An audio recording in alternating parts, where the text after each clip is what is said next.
Primera de Pedro, capítulo 2, versos 9 y 10.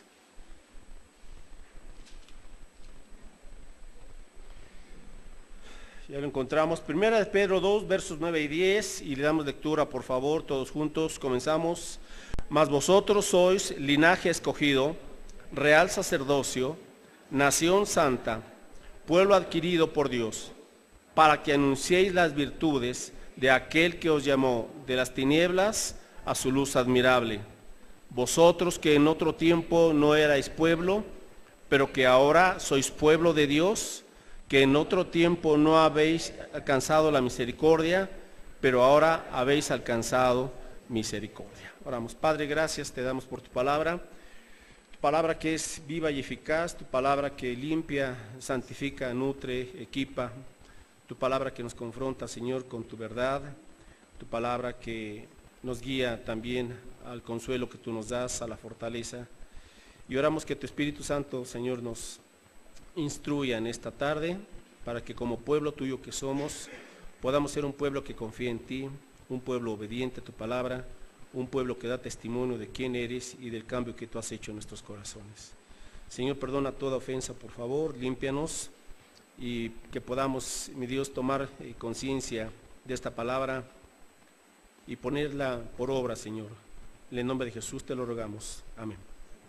Bueno, hoy vamos a tener, mis hermanos, el tema titulado Anunciemos las virtudes de Cristo. Anunciemos las virtudes de Cristo. Ahora, esta podría traducirse también, en vez de virtudes, como las excelencias. Es lo mismo. El llamado es que como pueblo de Dios que somos, tenemos que anunciar las excelencias de Cristo, sus virtudes. Ahora, Pedro nos exhorta aquí, en este verso 9, en primer lugar nos da una serie podríamos decir, menciona algunos privilegios, ¿verdad? Unos privilegios que Dios nos da a los creyentes, a los que ahora estamos en Cristo Jesús. Y ese es el orden, ¿verdad? Primero dice aquí el apóstol Pedro, mas ustedes son linaje escogido, real sacerdocio, nación santa, pueblo adquirido por Dios. Entonces nos da esta serie de privilegios, ¿sí? ¿Para qué? Para que anunciemos las virtudes de aquel que nos llamó de las tinieblas. ¿A quién se está refiriendo? A Cristo. Antes de venir a Cristo, ¿en dónde estábamos, mis hermanos? Pues en las tinieblas, dice la Biblia. ¿Qué significa esto de estar en tinieblas? Bueno, yo conocí a Cristo a la edad de 17, por ahí entre los 17 y 19 años. Yo no nací en hogar cristiano, yo era católico, pero en mi juventud sin Cristo, aunque sabía que estaba haciendo muchas cosas malas, no era plenamente consciente del pecado, pues no sé si me explico. Sabía que no estaba viviendo como debiese vivir, aunque no conocía yo la palabra, pero yo sabía que no estaba bien, punto, ¿verdad? Pero es hasta que estaba yo en tinieblas, moralmente y espiritualmente y emocionalmente hablando. El pecado me gobernaba, me dominaba, pero no era yo plenamente consciente de las tinieblas que había en mi vida. Así pasa. ¿Por qué? Porque Satanás tenía puesta una venda en mis ojos, una venda espiritual. Y así estamos todos hasta que venimos a Cristo. Todo ser humano tiene una venda en sus ojos espirituales y no es plenamente consciente de lo malo y del pecado y de la ofensa que es contra Dios. Por ello el ser humano que no conoce a Cristo, a lo malo le llama bueno y a lo bueno le llama malo, porque está en tinieblas. Entonces, aquel que nos llamó de las tinieblas espirituales, que es Cristo, nos trasladó de ese mundo de maldad, de egoísmo y de separación de Dios, nos trae a la luz de Cristo. Y cuando vemos quién es Cristo y contemplamos su perfección, su santidad, su amor, su justicia, entonces vemos nuestra realidad. Somos pecadores, estamos ofendiendo a Dios y necesitamos un cambio. Y Él es, a fin de cuentas, quien nos llama y quien nos traslada, y aquí califica esta expresión como su luz admirable. No es cualquier luz, es la luz admirable de Cristo. Usted y yo podemos observar ciertos tipos de luz, pero hasta que venimos a la luz del Evangelio y a la luz de quién es Cristo, entonces nos damos cuenta como una radiografía quiénes somos. Aparentemente a veces uno dice, pues ya estoy bien de salud, pero vaya con su doctor o vaya con su especialista y vaya que le haga un chequeo. Entonces, después de ese chequeo, después de ese diagnóstico, su doctor le va a decir, ¿sabe qué? Usted pensaba que estaba bien, pero mire, se le disparó el azúcar, que los triglicéridos y no sé qué tantas cosas. Yo no sé, pero pues yo pensé que estaba bien. Es cuando venimos a la luz admirable de Cristo que nos damos cuenta de nuestra auténtica y real condición, pero también nace en nosotros la esperanza. Así es que dice aquí la Escritura, ahora ustedes que en otro tiempo no eran pueblo, versículo 10, en otro tiempo no eran pueblo, o sea, hay un asunto en que la gente piensa equivocadamente, dice, es que Dios siempre ha estado conmigo, yo siempre he sido cristiano. No he entendido lo que dice la Biblia. No somos cristianos, no somos pueblo de Dios hasta que somos traídos a la luz de Cristo, por Cristo. No éramos pueblo de Dios, pero cuando venimos al conocimiento de la palabra, nos arrepentimos y creemos en Cristo, ahora sí somos pueblo de Dios. Ahora, ¿qué características tenemos los cristianos? Y aquí vamos a ver una identidad muy definida, muy clara, mis hermanos. Son privilegios que Dios nos da, no porque los merezcamos, sino por su gracia nada más. Ok, el primer privilegio que nos dice Dios a los que estamos en Cristo, que hemos venido a Cristo, y nos dice, mas vosotros sois linaje escogido, linaje escogido. Es decir, tenemos una descendencia, ahora provenimos de Cristo mismo, hemos sido engendrados por Dios espiritualmente hablando, somos de un linaje celestial, de un linaje divino. No estoy diciendo que somos dioses, somos hijos de Dios. Ahora tenemos su naturaleza espiritual. Dios puso, permítame usar esta expresión, su ADN espiritual en nosotros. Entonces, cuando venimos a Cristo, somos linaje escogido. Y dice aquí escogido porque no venimos a Dios por la suerte, no venimos a Dios por azar, no venimos a Dios por coincidencia. Dios nos escogió. ¡Qué bendición! Que aun siendo pecadores, mis hermanos, y sin merecerlo, Dios por pura gracia nos escoge y nos dice, ven, quiero que me conozcas, quiero perdonarte, quiero darte la salvación, quiero que ahora seas parte de mi linaje, linaje escogido. Dios nos escogió para salvación. Vamos a buscar algunos textos para ampliar un poquito más este asunto. Segunda de Tesalonicenses, capítulo 2. Segunda Tesalonicenses, capítulo 2. Ahora, esto, hermanos, vamos entendiendo que usted no escogió a Dios, Dios le escogió a usted. Usted no tuvo la iniciativa de buscar a Dios, Dios le buscó a usted por iniciativa de Él. Entonces, segunda Tesalonicenses capítulo 2, versículo 13 y 14, dice aquí, pero nosotros debemos dar siempre gracias a Dios respecto a vosotros, hermanos amados por el Señor, de que Dios que os haya escogido desde el principio para salvación, mediante la santificación por el Espíritu y la fe en la verdad, a lo cual os llamó mediante nuestro evangelio para alcanzar la gloria de nuestro Señor Jesucristo. ¿Se da cuenta? Dios nos escogió. ¿Qué significa eso? Que ninguno tenemos que decirle, Señor, yo me lo merezco, yo te busqué. No, Dios tuvo la iniciativa por pura gracia. Ahora, ¿nos escogió para qué, mis hermanos? Para salvación, para salvación. Así es que Dios escoge, Dios da la salvación. Segunda de Timoteo capítulo 1, versículo 9. Segunda de Timoteo 1, 9. Y dice aquí el apóstol Pablo, quien habla de Dios, quien nos salvó y llamó con llamamiento santo, no conforme a nuestras obras, sino según el propósito suyo y la gracia, o sea, el amor gratuito que nos fue dada en Cristo Jesús antes de los tiempos de los siglos. Observe, dice aquí, Dios nos salvó, o sea, ya nos dio la vida eterna.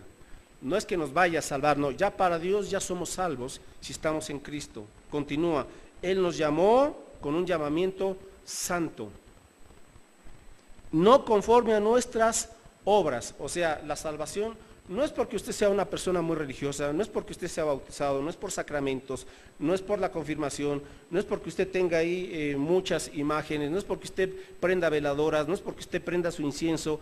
Ninguna obra puede darnos la salvación. no es porque dé limosnas, no es porque usted sea una persona muy generosa, nada de eso da la salvación. La salvación solamente la da nuestro Dios, como dice aquí, según el propósito suyo y la gracia. La gracia. Es decir, la religión no le salva. Usted puede tener 10 religiones y ninguna le va a salvar, porque la religión es hecha por el hombre y todo lo que el hombre toca está manchado.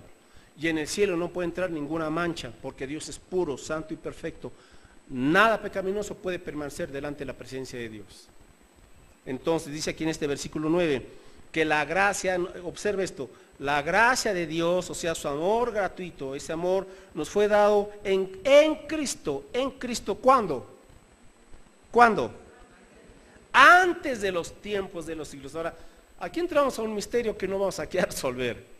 ¿Cómo es esto de que Dios me salvó antes de que Él creara los cielos y la tierra? Sí, así fue. ¿Cómo? No sé, así lo dice la Biblia. ¿Qué significa esto? Que antes de que Dios, el Dios Trino, creara el universo, el planeta y nos diera la vida a nosotros, antes la Trinidad tuvo un consejo, permítame decirlo así, y tomaron un acuerdo, y Dios, por gracia, desde antes de la fundación del mundo, sabía que usted iba a existir, y Dios le escogió por gracia. ¿Explique eso? No sé. Así fue, así lo presenta la Biblia, por gracia. Antes de que usted y yo tan siquiera comenzáramos a hacer algo bueno o malo, Dios ya nos había escogido por gracia. Ahora, ¿tenemos libre albedrío? También, claro que sí. Un misterio. Y usted quiere resolver esto, pues nada más espérese tantito y le pregunta al Señor, porque aquí muchas cosas no las vamos a entender, mis hermanos, porque somos finitos, y estamos aquí hablando de nuestro Dios infinito. Bueno, somos escogidos desde antes de la eternidad para ser salvos. Ahora, somos escogidos también para llevar fruto, mucho fruto. ¿Y todo esto para qué, mis hermanos? Regresamos a 1 Pedro 2:9. Somos linaje escogido para anunciar las virtudes de Cristo. Así es, hermanos. Entonces, Dios le escogió a usted, Dios le salvó. ¿Y para qué le salvó? Para que usted anunciara las virtudes de Cristo Jesús. Número 2, somos real sacerdocio. ¿Qué significa esto? Somos real sacerdocio. En el Antiguo Testamento, el sacerdocio solamente estaba dado para los descendientes de Aarón, ¿verdad? Y la casa de Leví, los levitas y los sacerdotes. Entonces, dentro de las 12 tribus de Israel, solamente una tribu eran los que podían ser sacerdotes. ¿Qué hacía un sacerdote judío? El sacerdote judío iba ante el tabernáculo o el templo judío, y él es el que recogía los animales para el sacrificio, los abría y después los ofrecía como en un holocausto, como una ofrenda a Dios. Eso es lo que hacía el sacerdote. Él era un intermediario, un intercesor, porque en el Antiguo Testamento ningún judío podía acercarse directamente a Dios. Nadie. Tenía que ser a través del sumo sacerdote y a través de su equipo de sacerdotes quienes ellos ofrecían esos sacrificios. Ahora, mis hermanos, nosotros tenemos que valorar y darle gracias a Dios, porque a veces desconocemos, bueno, soy real sacerdocio, ¿qué significa? Que usted es un sacerdote de la realeza celestial. Usted, hombres y mujeres, somos sacerdotes de Dios. Ahora, ¿qué significa la palabra sacerdote? Significa constructor de puentes. ¿Sí? Entonces, un sacerdote es aquel que construye un puente entre el hombre y Dios. Esto era en el Antiguo Testamento. Viene Cristo, Él es ahora el único gran sumo sacerdote, y Él construyó un puente entre nosotros que estábamos separados de Dios, y Cristo a través de la cruz del Calvario media, y Él nos une a Dios Padre.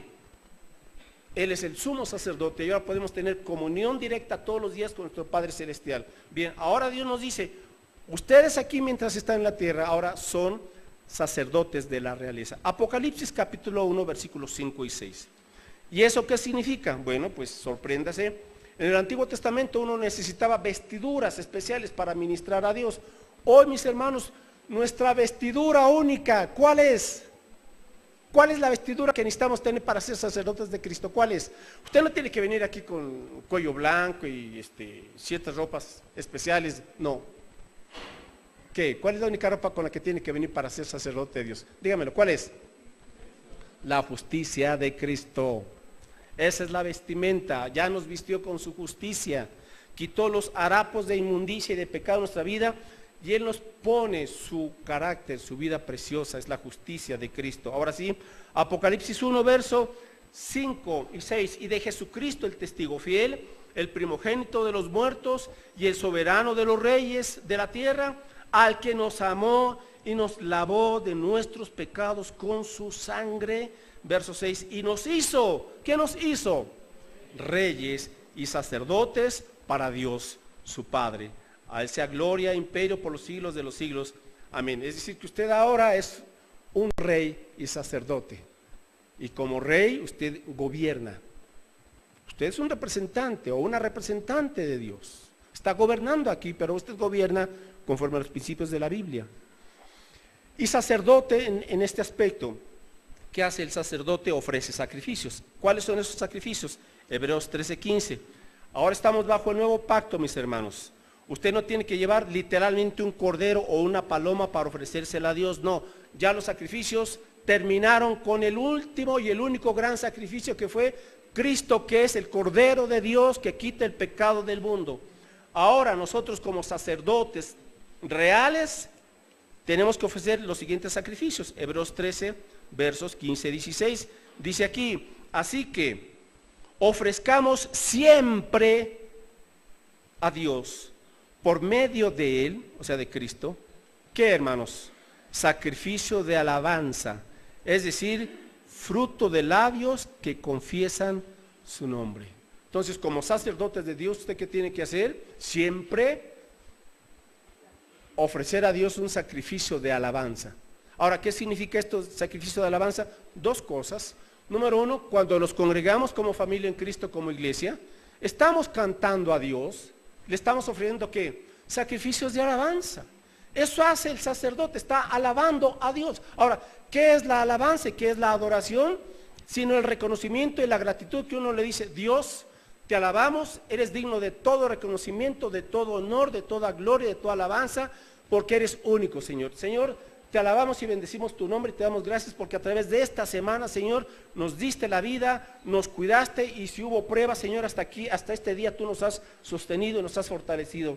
Señor, tenemos a veces presiones, dificultades, luchas, pero Dios, tú nos mantienes firmes en ti, por ello te alabamos y te exaltamos. ¿Qué estamos haciendo, hermanos? Que en vez de quejarnos, ¿verdad?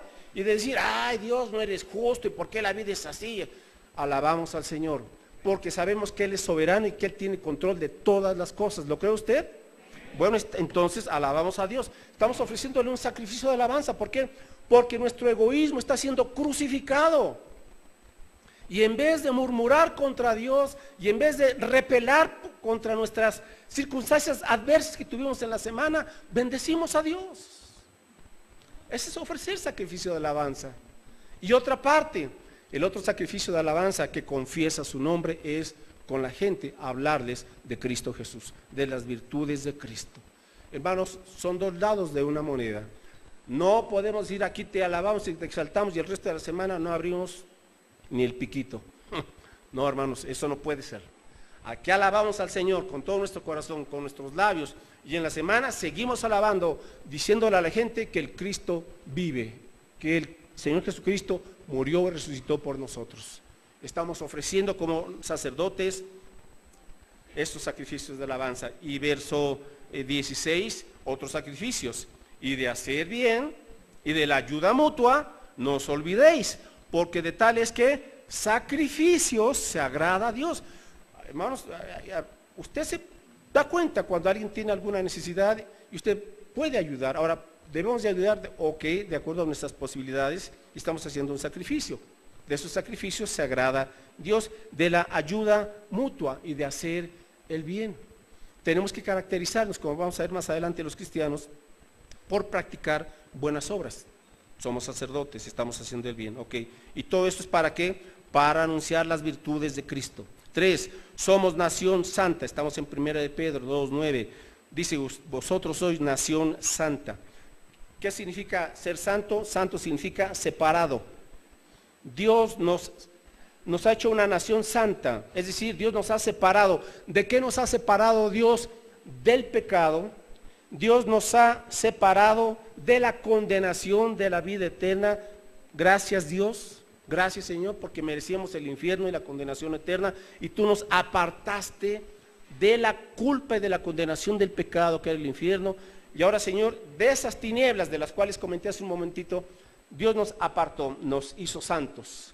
Ahora, santo en nuestro contexto no significa que somos perfectos, sino que somos apartados del pecado para Dios. Dos cosas, nos aparta del pecado para Dios. Así es, porque eso de que pues me aparta del pecado para seguir haciendo mi santa voluntad, no.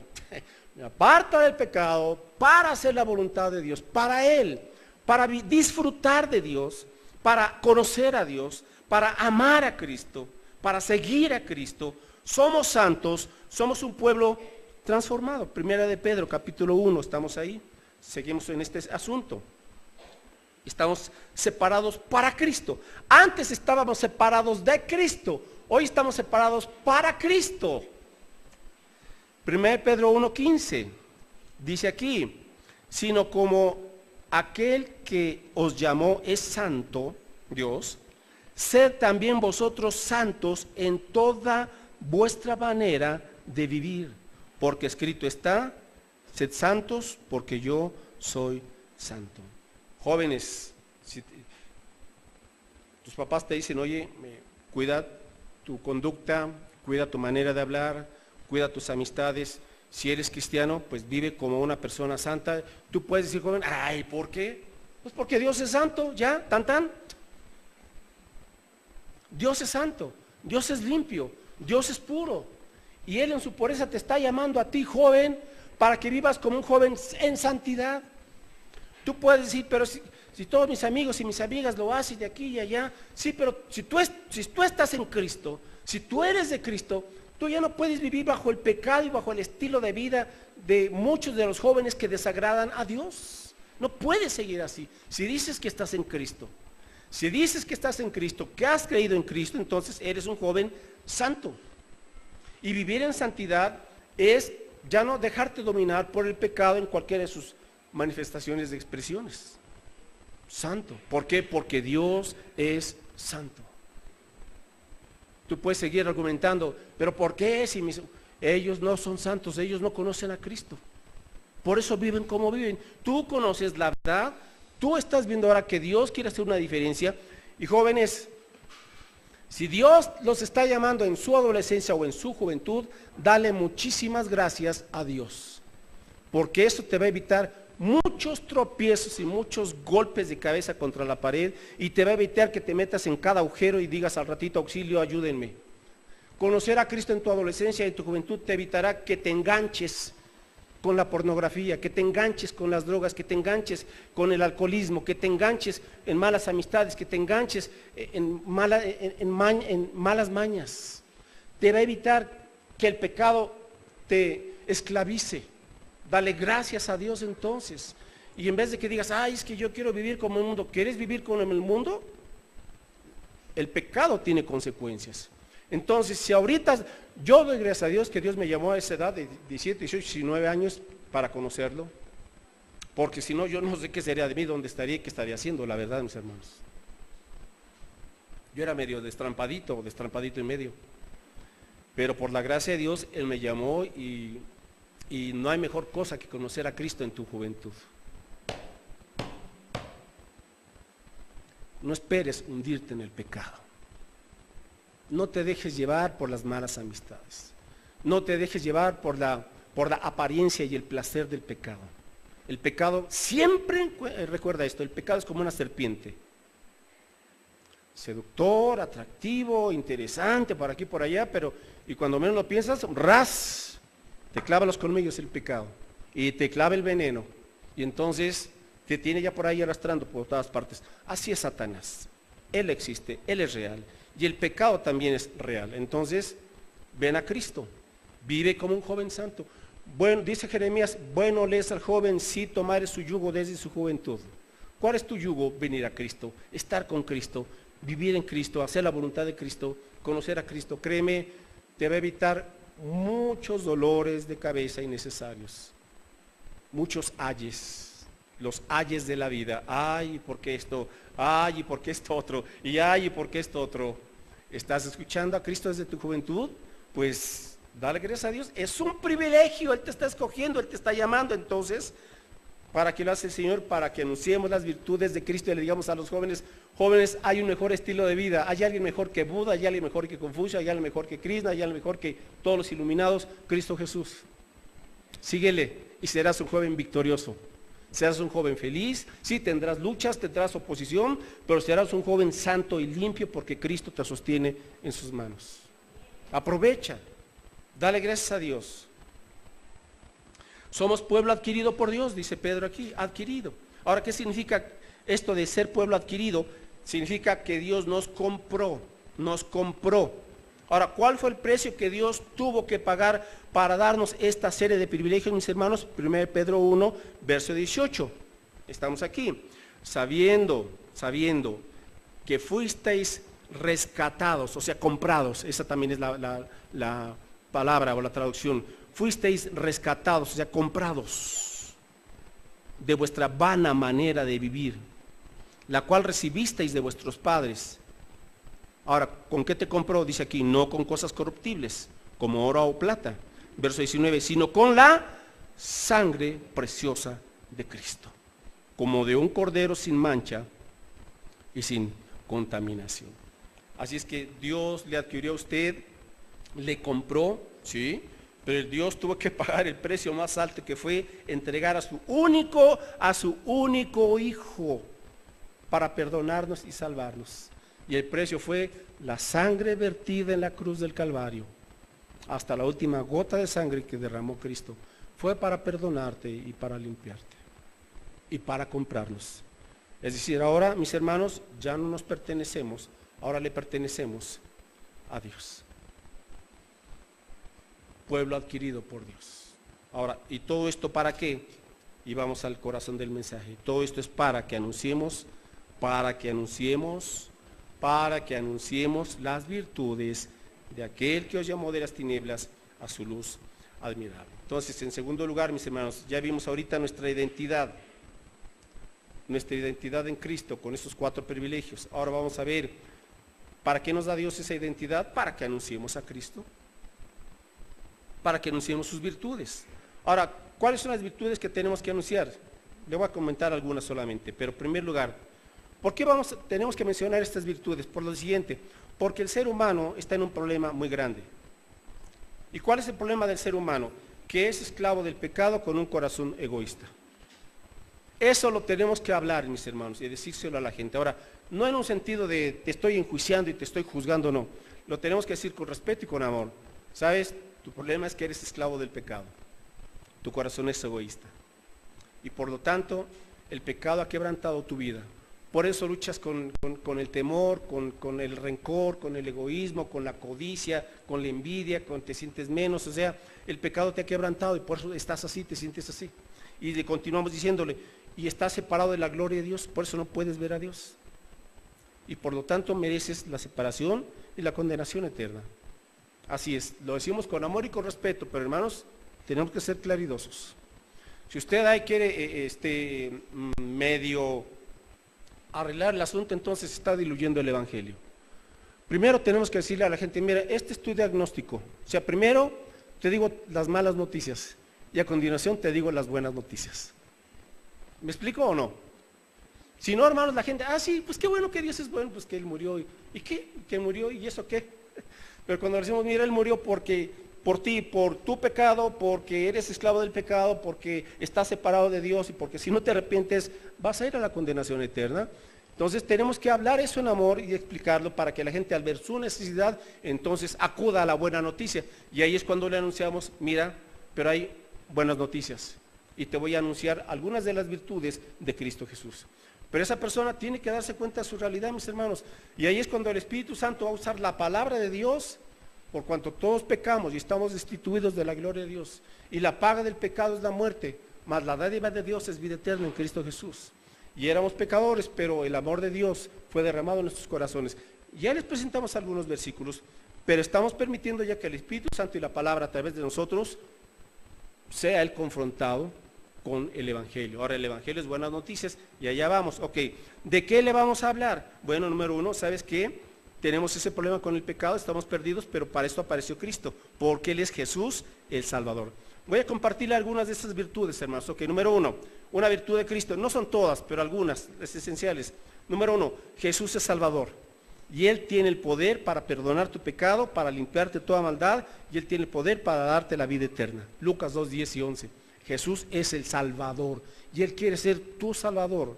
Dos, otra virtud de Cristo, es que Él derramó su sangre. Él es el sacrificio. Él se sacrificó por ti. Murió en la cruz del Calvario. Y aunque no merecíamos su perdón ni su muerte, Él nos amó y Él se sacrificó en la cruz del Calvario y derramó su sangre. 3, Jesús es santo, Él es justo y Él es perfecto. Bueno, ¿y eso qué? Bueno, que Él es el único que ha vivido una vida perfecta. Todos los seres humanos, escúchelo bien, todos los seres humanos hemos pecado. De pensamiento, de palabra y con acciones, hermanos, todos tenemos nuestros trapitos. No hay persona que diga yo nunca he pecado. Y Juan dice, si alguno dice que no hubiera pecado, dice el tal es mentiroso. Punto. Porque todo ser humano, porque tenemos esa tendencia, esa naturaleza pecaminosa, pecamos y ofendemos muchas veces. Pero el único que nunca pecó, que nunca ofendió a Dios y que siempre hizo la voluntad del Padre es Cristo. ¿Y sabes qué?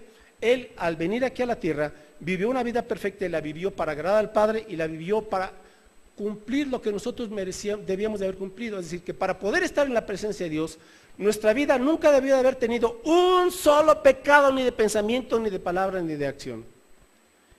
¿Quiénes hemos cumplido los mandamientos de Dios al 100%? Nadie, ninguno.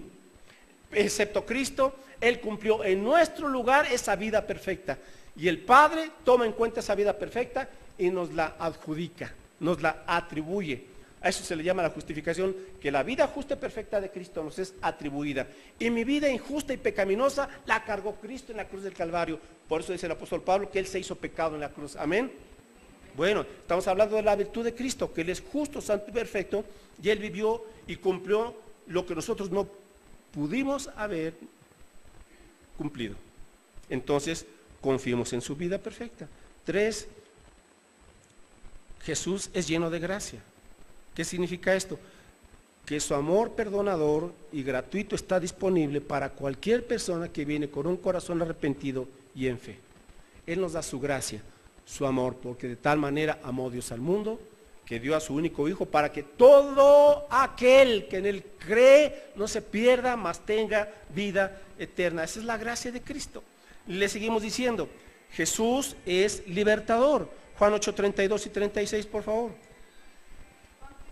8, 32 y 36. ¿Y qué tenemos aquí entonces? Bueno, que Jesús es el libertador.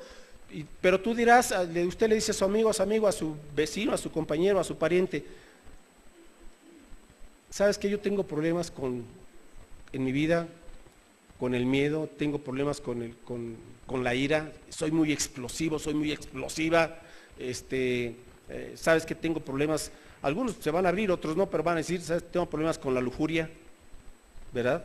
No puedo dejar de mirar a hombres o mujeres y desearles, etcétera, etcétera. Alguien, ¿sabes qué? Yo tengo años que fumo, no puedo dejar el cigarro, no puedo dejar el alcohol, las drogas, la pornografía. Bueno, vamos a Juan 8, 32 y 36. Mira, Cristo, aquí te va un atributo de Cristo. Él es el libertador. Él es el libertador. Juan 8, 32, dice Jesús, y conoceréis la verdad, y la verdad os hará libres. ¿Qué hace libre a la gente? La verdad. Mientras la gente no vaya a la verdad de Dios, la gente se va a estar autoengañando. ¿Cuántas veces hemos escuchado a una persona que tiene problemas con un vicio X? El día que yo quiera lo dejo. Ya tienes 30 años con el vicio y no has querido dejarlo. Lo que sea, lo que sea. Hasta que vienes a Cristo y le dices, Señor, la verdad, ya voy a dejarle echándole la culpa de mi vicio a mi cónyuge, a mis hijos, a mis papás, al medio ambiente, a la presión en el trabajo. No, la verdad, Señor, yo soy responsable. Yo me hice esclavo de este pecado, Dios. ¿Y sabes qué, Señor? No puedo. Señor, te necesito. Y ahí vamos al versículo 36. Así que si el Hijo os libertare, seréis ¿qué? Verdaderamente libres. Señor Jesucristo, ven a mi vida, toma el control de mi corazón, transfórmame, Señor, ya no quiero seguir siendo esclavo de mi pecado, de ningún pecado, Señor. Y Cristo, escucha, Él es el libertador. Él viene a romper la cadena de cualquier tipo de pecado. Un atributo, una virtud de Cristo. Seguimos con otra virtud. Él es el gran vencedor. Juan 16:33. Él es el gran vencedor. ¿Por qué? Porque Él dijo, en el mundo tendréis aflicción. Pero confía, yo he vencido al mundo. Confía, confía. Todos los días confía en mí. Vas a tu trabajo, vas a tu escuela, estás en tu casa, confía en mí. Hay problemas, sí, hermanos, hay problemas y el diablo nos ataca y nos pone tentaciones y dudas, y a veces hay conflictos familiares y a veces hay presión en el trabajo y un vecino latoso y un amigo que está echándonos ahí grilla y problemas. Cristo dijo, confía en mí, confía en mí. Yo he vencido al mundo. Yo estoy contigo todos los días hasta el fin del mundo. Él es el gran vencedor. Y hace que todas las cosas ayuden para bien. Aquí está otra virtud. Él venció al diablo. Él venció a la muerte. Jesús venció al pecado. Jesús venció al mundo. Él es el gran vencedor. Amén. Él resucitó. Él es la resurrección y la vida. Él es el Rey de Reyes. Y ahí está. Y le hace la invitación. ¿Qué te parece? ¿Quieres rendir tu vida a Cristo? ¿Quieres creer en Él y arrepentirte de tus pecados? Puedes hacerlo hoy. Y finalmente, mis hermanos, estos minutitos, una estrategia sencilla. Te quiero compartir esta estrategia sencilla, pero eficaz para anunciar las excelencias o las virtudes de Cristo. Ok, número 1, ore por la salvación de las personas de sus círculos de influencia. Si usted no ora por ellos, mis hermanos, entonces, ¿cómo habrá salvación? Alguien tiene que estar orando por su salvación, por sus amigos o parientes o familiares o tus amigos o amistades, etcétera. Pero todo comienza con la intercesión. Vamos a orar por la salvación de su esposo. Quizás su esposo no es cristiano. Ore por la salvación de su esposo. Quizás sus hijos, no todos sus hijos son cristianos. Ore por la salvación de ellos o de sus parientes, etcétera. Pero póngase a orar. Yo le quiero hacer esta pregunta. ¿Está orando usted por la salvación de alguien? Si no está orando por la salvación de alguien, le pide perdón a Dios, por favor. Porque por eso somos sacerdotes, mis hermanos. Tenemos que estar orando por la salvación de gente. Y no nada más, Señor, salva al mundo, no. Señor, te estoy pidiendo por mi hijo que no se ha convertido, por mi primo, por mi tía, por mi abuelito, por mi esposo, por mi esposa, que no se han convertido. Orar por ellos y por algunos de los vecinos que usted conoce por nombre, o sus compañeros de trabajo, tus compañeros de escuela. Ora por sus vidas, por su salvación. Si no, ¿quién lo va a hacer? Hay que orar por ellos, mis hermanos. Le digo algo.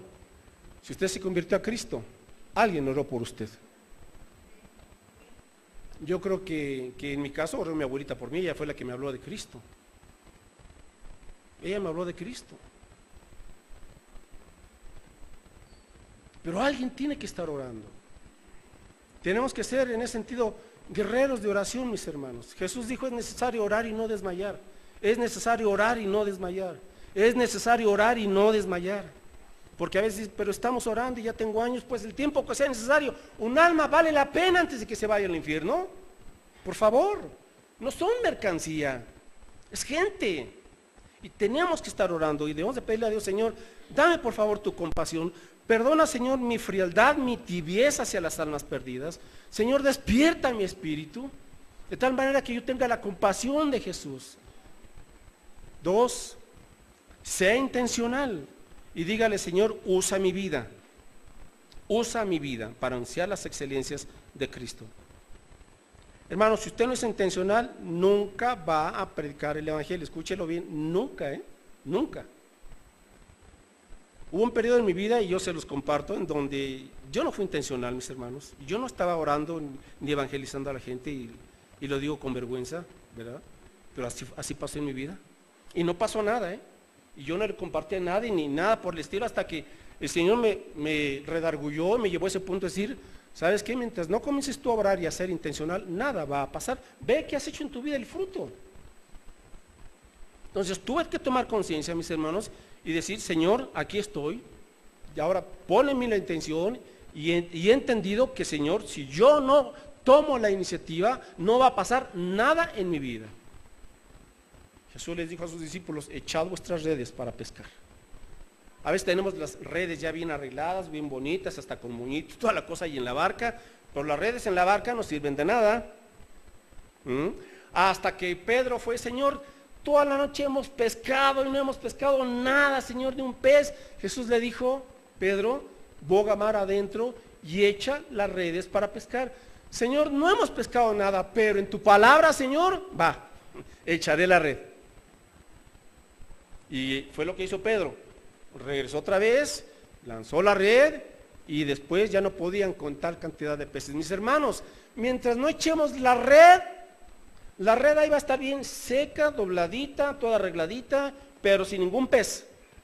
¿Está de acuerdo? ¿Entiende el asunto o no? Bueno, entonces hay que ser intencionales y hay que ya tomar la iniciativa, queridos hermanos. Luego, siga cultivando un buen testimonio. Sígale pidiendo a Dios que le dé un buen carácter. Sí, todos los días, Señor, ayúdame a tener un buen carácter, a reflejar a Cristo. Es decir, sea amable con la gente, inicie amistades con gente de afuera, conviva con la gente.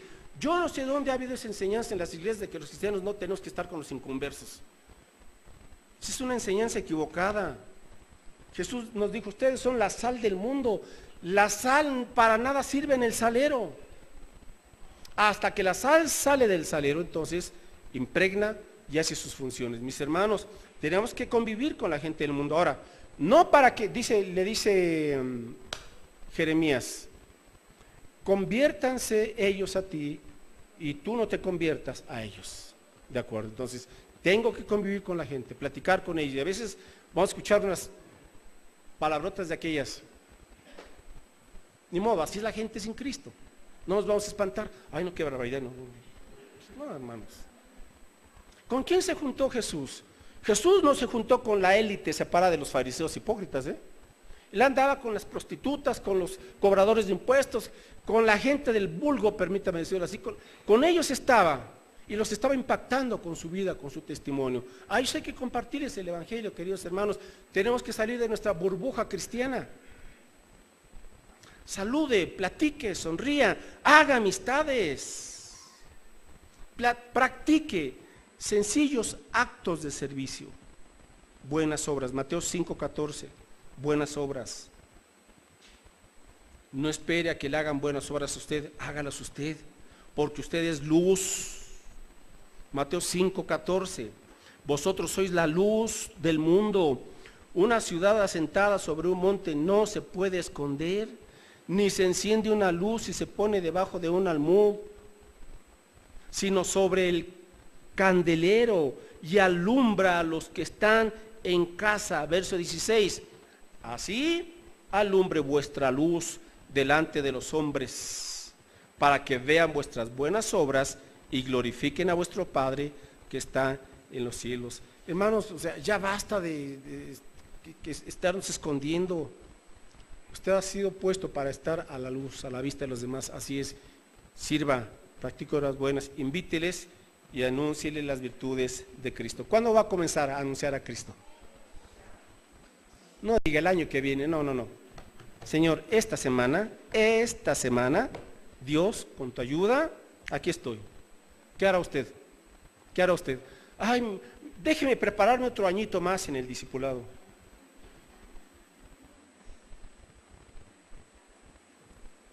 Ay, deje que arregle mis problemas. ¿Sabe cuándo no va a tener problemas? ¿Sabe cuándo? Hasta que esté en el cielo. Mientras estemos aquí en esta tierra tendremos problemas, lo dijo Jesús. Ahora, no, lo dijo no para desanimarnos, sino para alentarnos a confiar en Él. ¿Cuándo va a compartir de Cristo? Ay, nomás que ya sea 90% ya de perfección. No, mis queridos hermanos, ya. Si usted no está a cuentas con Dios, hágalo ahorita. Vamos a orar. Señor, perdóname, ¿verdad? Por no haber hablado, no he tenido quizás un buen carácter, un buen testimonio. He puesto largas, Señor, y pretextos, y tengo miedo y no me sé todo, no, ya. Son pretextos. Señor, aquí te traigo mis pretextos, mis excusas, mis justificaciones, las dejo aquí, Señor. O sea, no hay pero que valga. Soy tu pueblo, parte de tu pueblo. Soy santo. he sido escogido por ti, Señor. Me has comprado con tu sangre. Me has hecho una nueva persona para anunciar las excelencias de Cristo. Para eso estamos. Señor, gracias porque tú nos escogiste, tú tuviste la iniciativa.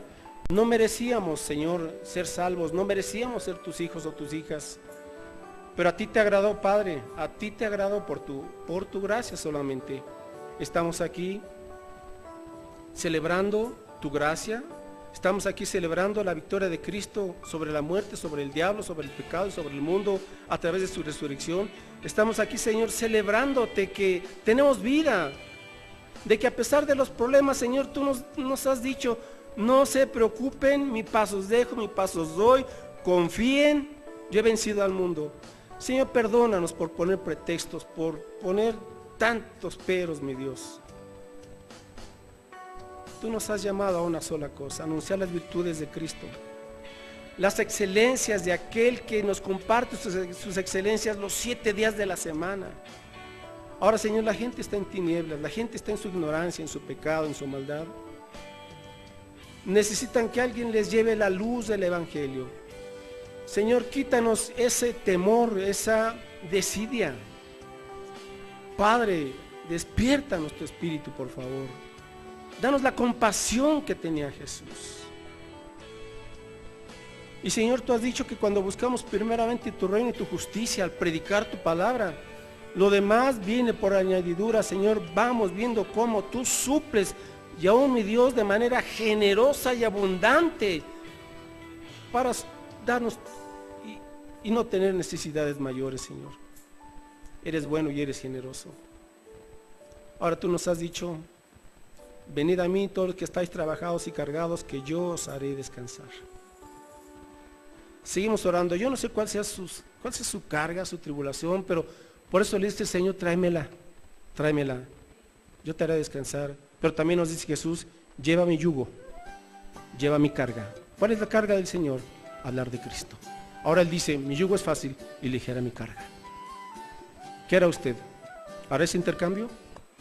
Amén. Padre, aquí estamos. Gracias porque tú has prometido acompañarnos a cada momento hasta el fin del mundo, hasta que tú vengas por segunda vez. Señor, solamente despiértanos, por favor, para que con gozo, con valor, confiemos, con esa confianza en ti, Señor, llevemos tu evangelio, anunciemos las excelencias, las virtudes de aquel que nos llamó de las tinieblas a su luz admirable. En el nombre de Jesús. Amén.